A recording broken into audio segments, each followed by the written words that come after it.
Catatan, bacanya tengah malam dan dengerin lagu Pamungkas, I Love You But I'm Letting Go. 5 April 2019. Namanya adalah Agus, tokoh utama pada kisah kali ini.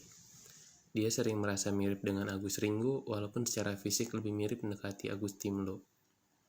Dia punya teman gendut, perawakan Tionghoa banget, tapi bernama Indonesia sekali, yaitu Budi.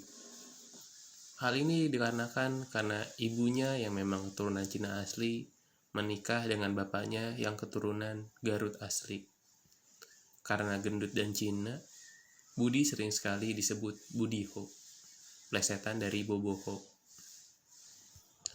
Agus dan Budi sudah berteman sangat lama dari zaman mereka SMA. Sampai sekarang mereka sudah di usia mau menikah. Budi yang mau menikah mengundang semua teman-temannya untuk kumpul dan membagikan undangan bahagia tersebut. Tentu Agus sudah tahu, karena hubungan mereka memang sangat dekat. Bahkan calon istri Budi sempat cemburu dengan Agus. Calon istri Budi sempat berpikir bahwa dia cuma alibi untuk Budi agar tetap bisa berhubungan dengan Agus. Dan setiap wanita begitu, mereka akan menggunakan kata-kata andalan mereka. Biasanya firasat aku selalu benar tahu. Padahal secara statistik, kebenaran firasat calon istrinya Adi hanya 20% dari semua kejadian. Dan kalau firasatnya benar, mereka benar-benar akan berkata, tuh kan firasat aku gak pernah salah. Padahal 80% tuduhan mereka itu tidak terbukti benar. Bagi mereka yang berkata firasatnya kuat, kemungkinannya hanya ada dua, benar sesuai dugaan atau belum terjadi sesuai dugaan. Mereka mencoret kemungkinan dugaan mereka salah atau bahkan tidak akan pernah terjadi. Memang rumit wanita itu. Budi bahkan pernah bercerita kepada Agus. 20 Agustus 2018. Gus, masa kita disangka homo sama pacarku? Kata Budi. Loh kok bisa? Kata Agus. Iya, dia ngerasa kamu tuh tahu lebih banyak aku dibanding dia, kata Budi. Ya kan wajar, gue kenal lu dari zaman SMA, udah hampir 10 tahun. Dia baru 3 tahun, jawab Agus secara logis.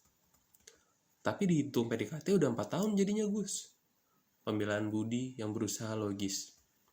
Ya, bilang aja kalau lu tuh kayak penguin, setia sama pasangan, sehidup semati, kata Agus sekenanya.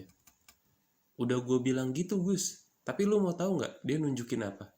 Kata Budi sambil mengeluarkan handphone dan menunjukkan chatan dengan calon istrinya.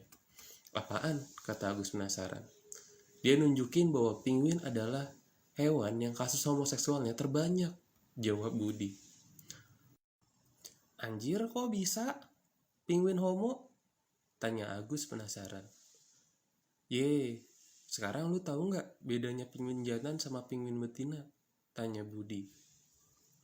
Gak tahu, jawab Agus. Nah itu, penguin juga begitu, jawab Budi dengan semangat. Hening agak lama, suara angin bersemilir, seolah adegan awkward pada sebuah film-film kartun muncul pada adegan ini. Tapi by the way, penguin punya dengkul gak sih? Tanya Agus mematahkan keheningan yang lebih baik tidak dipatahkan.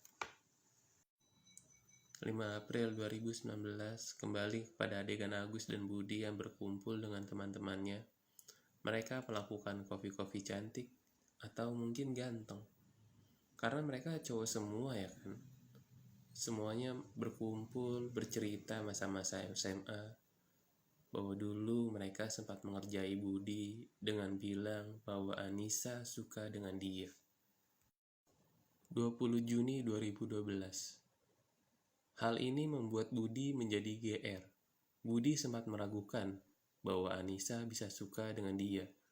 Tapi Agus mempunyai ide untuk memperkuat kebohongannya. Yaelah Bud, namanya juga cewek, pasti gengsi. Mana mungkin dia deketin lu duluan. Mendengar kata kita itu, entah kenapa kepercayaan diri Budi meningkat tajam. Jadi, selama beberapa minggu ke depan, Agus mempunyai hiburan tersendiri melihat ekspresi muka Anissa yang geli didekati Budi, yang dianggap Budi sebagai cara menahan gengsi Anissa.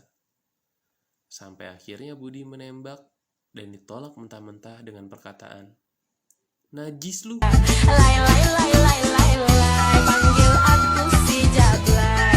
Abang jarang pulang, aku jarang dibelai. Lai lai lai lai lai lai, panggil aku. Itu lagu yang keluar di kepala Agus untuk soundtrack ketika Anissa menolak Budi di samping musola. Masa-masa itu masa yang indah sepertinya. Ya, walau tidak bagi Budi.